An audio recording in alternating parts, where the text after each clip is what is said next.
in the test lab.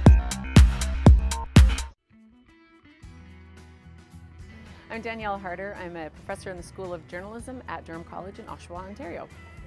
I teach students everything from how to write a basic news story for publication in a newspaper, to publishing something online, to how to produce a radio broadcast, how to write a radio story, and how to do a TV story. I was actually waitressing at a restaurant between 2 years of university, and I knew that I really wanted to be a journalist, but I hadn't sort of found my way there yet. And I happened to serve the publisher of a newspaper, and he said, "Hey, would you like to come work for me for the summer?" So I did that, and I worked at a newspaper without ever having written a news story in my life. And then I went to the University of Regina in Regina, Saskatchewan, and then I started off working in television. After that, I'd worked in print sort of before that, then I moved to TV, then I moved to radio.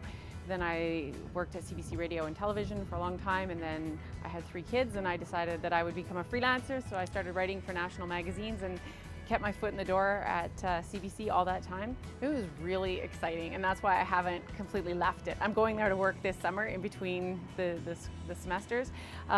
Fast-paced, no 2 days are ever the same. You meet some amazing people. I've met prime ministers, I've met astronauts, I've met sports figures. Yeah, it's exciting.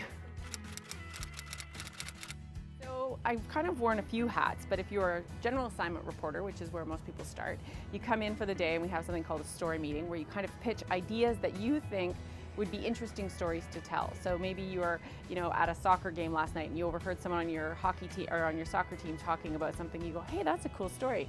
So you bring it into the story meeting, you pitch it, everybody pitches their stories, and then the producers would decide what would be the stories we're going to cover for the day. Grab your tape recorder, go out into the field, book interviews with people, go out, do the interviews, come back, write the story, and then you actually physically edit everything yourself as well. So it's an evolved process. It requires you to be a good writer, but also be very good with technology. A lot of people get into journalism because they like writing, which, as I've said, is part of it. But you have to be someone who's incredibly curious. You always have to be that person who walks by and goes, "Why? Why is something like that? Why did something like this happen? Why? You have to be able to answer why.